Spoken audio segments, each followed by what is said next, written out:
Students, आज हम देखते हैं इकोलॉजिकल पिरामिड्स। पारिस्थितिकी स्तूप क्या होते हैं।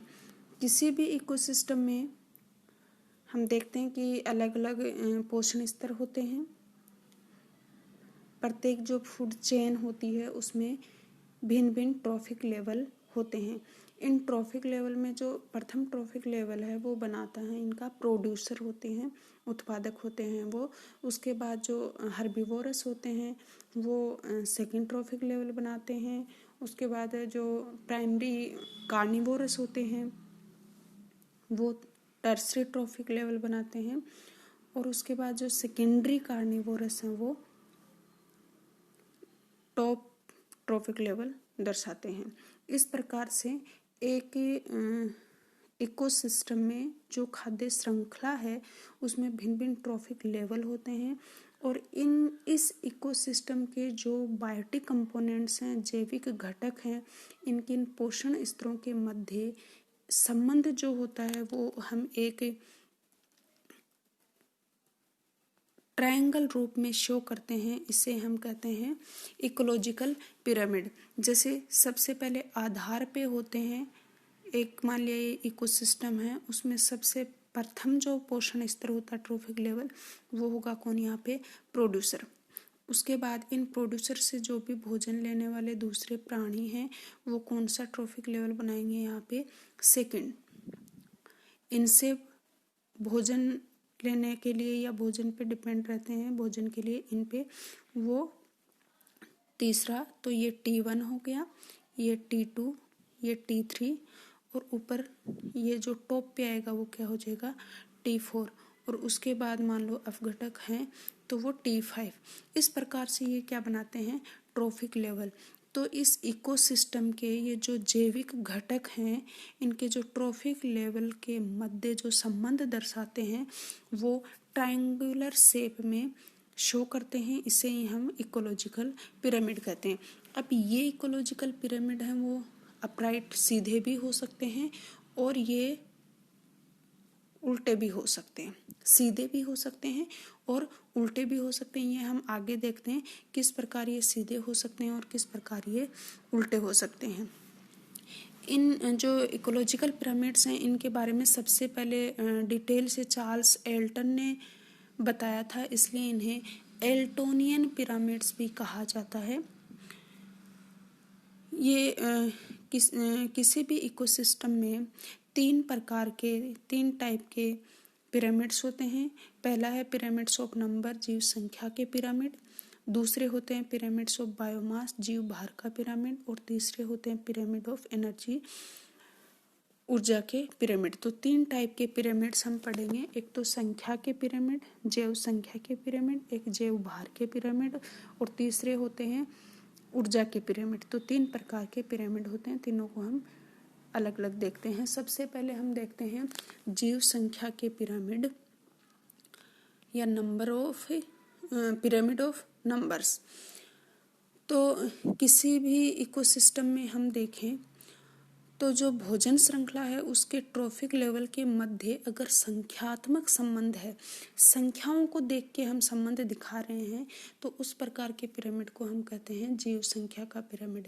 जैसे सबसे पहले नीचे जो आधार बनाता है उस आधार में हम कहें कि कितने संख्या में वहाँ पे उत्पादक उपस्थित हैं। उसके बाद उनके ऊपर जो हर्बीवोरस हैं वो कितनी संख्या में हैं, मान लो उससे कम संख्या में है। फिर उनके ऊपर उनसे भोजन लेने वाले कितने हैं इनकी। तो ये संख्या के आधार पे जो भी पिरामिड शो कर रहे हैं हम वो क्या है, जैव संख्या के पिरामिड। ये जैव संख्या के पिरामिड हैं वो सीधे भी हो सकते हैं और उल्टे भी हो सकते हैं। वो अलग अलग इकोसिस्टम पे डिपेंड करता है। जैसे वो इकोसिस्टम एक्वेटिक है या टेरेस्ट्रियल है, टेरेस्ट्रियल में भी वो घास स्थलीय है, ग्रासलैंड है, या फिर वो किसी एक बड़े वृक्ष वाला है। तो अलग अलग टाइप के इकोसिस्टम के बेसिस पे ये सीधे या फिर उल्टे हो सकते हैं। जैसे हम यहाँ एग्जाम्पल देखते हैं, ये पहले वाला जो पिरामिड है ये वाला त्रिभुजाकार है, इसमें ये सीधा है। ये कौन सा इकोसिस्टम है? ये घास स्थलीय। देखो यहाँ पे सबसे पहले आधार पे कौन है? घास है, और ये प्रोड्यूसर होते हैं, उत्पादक होते हैं, अपना भोजन स्वयं बना रहे हैं। तो इनकी संख्या क्या है? बहुत ज़्यादा है, नंबर में सबसे ज़्यादा है, तो इसको हमने बड़ा बना दिया। उसके बाद इनसे भोजन लेने वाले जो खरगोश वगैरह हैं, खरगोश है, हिरण है, ये क्या होंगे? ऑब्वियसली जो घास है, जो उत्पादक हैं, उनकी संख्या के बजाय क्या होंगे? कम होंगे, तो उनको थोड़ा छोटा दिखा दिया। फिर इनको खाने वाले जैसे भेड़िया वगैरह हैं, वो थोड़े और कम होंगे। और लास्ट में लॉयन जो होते हैं, वो क्या होते हैं? सबसे कम होते हैं। जो हम कहें टॉप कार्निवोरस हैं, जो टॉप पे ट्रॉफिक लेवल बना रहे हैं, वो सबसे कम होते हैं। तो संख्या का पिरामिड हमने देखा, ये क्या हो गया है? सीधा। लेकिन यहीं अगर हम एक बड़े वृक्ष वाला जो इकोसिस्टम है, वहाँ का पिरामिड देखें, तो वहाँ देखेंगे हम उस इकोसिस्टम में बहुत सारे बड़े बड़े प्लांट्स हैं, लेकिन वो संख्या में बहुत ज़्यादा नहीं होंगे। 10-15 कितने भी प्लांट्स हो सकते हैं बड़े बड़े। और उसके ऊपर तो ये संख्या हमने इतनी दर्शा दी है, छोटी। ये इसका आधार बना दिया। प्रोड्यूसर है, प्रोड्यूसर हमेशा पिरामिड में कहाँ होते हैं? नीचे होते हैं, सबसे नीचे आधार बनाते हैं, बेस बनाते हैं। उसके बाद उन पर रहने वाली जो चिड़िया, बर्ड्स होते हैं, वो संख्या में कहीं ना कहीं ज़्यादा ही होंगे उनसे। ऐसा नहीं होता कि एक पेड़ पे एक ही पक्षियाँ ऐसे रहते हैं, क्योंकि एक पेड़ पे बहुत सारे बर्ड्स रहते हैं। और उसके बाद उन बर्ड्स पे जो पैरासाइट जो होते हैं, वो और ज़्यादा होते हैं। तो इस तरीके से इनकी संख्या और ज़्यादा हो गई, बड़ा बन गया है। तो ये जो पिरामिड बना है, ये उल्टा बना है, उल्टा त्रिभुज बना है। तीसरा हम देखें, फसल का क्रॉप इकोसिस्टम है, फसल पारिस्थितिक तंत्र है, उसमें ये फसल है। तो फसल है वो उत्पादक हैं, प्रोड्यूसर हैं, वो इसका बेस बनाएगी, संख्या में ज़्यादा हैं। उसके बाद उसके ऊपर जो टिड्डी वगैरह हैं, वो हैं, उनकी संख्या इनके बजाय क्या होगी? कम होगी। इनसे भोजन लेने वाले जो ये प्राथमिक मांसाहारी हैं, जैसे फ्रॉग हैं, तो इनकी संख्या क्या होगी? थोड़ी और कम। फ्रॉग को खाने वाले जो स्नेक वगैरह हैं, उनकी संख्या और कम। और लास्ट में जैसे ये बाज है, तो इसकी संख्या और कम। तो इस प्रकार से ये जो क्रॉप इकोसिस्टम है, उसका जो पिरामिड बनता है, एक खाद्य श्रृंखला के जो पोषक लेवल हैं, उनको अगर हम दर्शाते हैं जैव भार का देख के, जैव संख्या का देख के, तो ये सीधा बनेगा। तो हमने देखा कि ये जैव संख्या के पिरामिड हैं, वो सीधे भी हो सकते हैं और उल्टे भी हो सकते हैं, लेकिन ये किस पे डिपेंड करते हैं? एक इकोसिस्टम कैसा है, उस पे डिपेंड करेंगे। दूसरा है जैव भार का पिरामिड, पिरामिड्स ऑफ बायोमास। तो किसी भी इकोसिस्टम में जीवों का जो यूनिट एरिया है, उसका संपूर्ण जो शुष्क भार होता है, ड्राई वेट होता है, उसे हम बायोमास कहते हैं। अब ये बायोमास का अगर हम पिरामिड देखें, तो जैसे जैव संख्या का पिरामिड देखा था, वैसे ही जैव भार में भी पिरामिड हैं, वो सीधे भी हो सकते हैं और उल्टे भी हो सकते हैं। वो इकोसिस्टम पे डिपेंड करेगा। इसमें भी हम देखेंगे कि प्रोड्यूसर हमेशा कहाँ होंगे? बेस पे होंगे, और उसके बाद ऊपर दूसरे ट्रॉफिक लेवल होंगे, क्रमिक रूप से दर्शाएंगे। लेकिन वहाँ पे हम पहले देख रहे थे संख्या कितनी है एक ट्रॉफिक लेवल में, यहाँ हम देखेंगे जैव भार कितना है, उसका ड्राई वेट कितना है। तो जैव भार अब हम देखें अलग अलग इकोसिस्टम में, जैसे सबसे पहला ये वाला है, वो घास स्थलीय इकोसिस्टम है।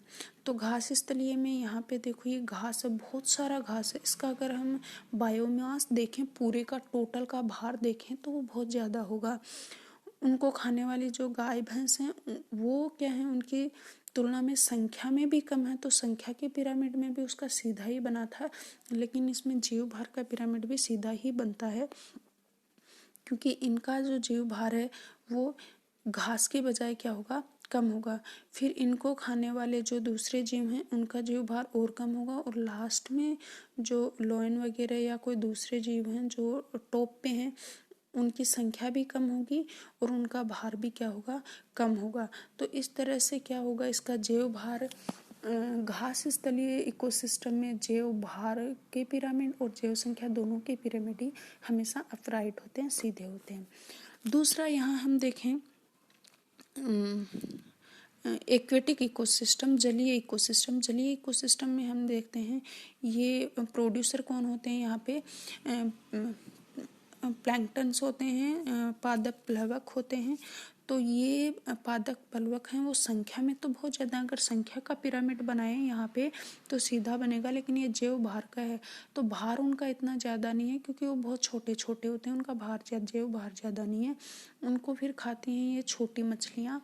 तो छोटी मछलियाँ हैं वो संख्या में तो ज़्यादा हैं, इनसे तो इनकी बजाय तो संख्या में कम है, लेकिन इनका भार क्या होता है, ज़्यादा होता है। और लास्ट में जो बड़ी मछलियाँ होती हैं वो संख्या में कम है, लेकिन उनका भार क्या होता है, इनकी बजाय टोटल देखें तो इनका भार ज़्यादा होता है।